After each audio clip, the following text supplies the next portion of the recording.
जी नाज़रीन, ख़बर शामिल कयूं था घोंसपुर खां साईं बख्श जाफ़रीअ जे रिपोर्ट मूजिब घोंसपुर वेझो जमाल थाणे जे हद ॻोठ गाही ख़ान जाफ़री में चोरी जे मामले तां जाफ़री बिरादरी जे ॿिनि धुरियुनि में झेड़ो थी पियो।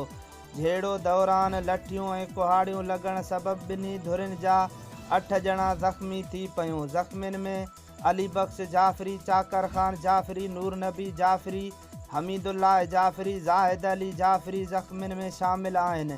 इत्तलाह ते जमाल पुलिस झेड़े वारे हंधि पहुची धुरियुनि जूं झेड़ो बंदि कराए वारिसनि जे मदद सां ज़ख़्मियुनि खे थाणे ते आंदो। मेडिकल लेटर ॾेई ज़ख़्मियुनि खे इलाज लाइ करमपुर सिविल इस्पताल मुंतक़िल कयो वियो। वाक़िए जो केस दाख़िल न थी सघियो।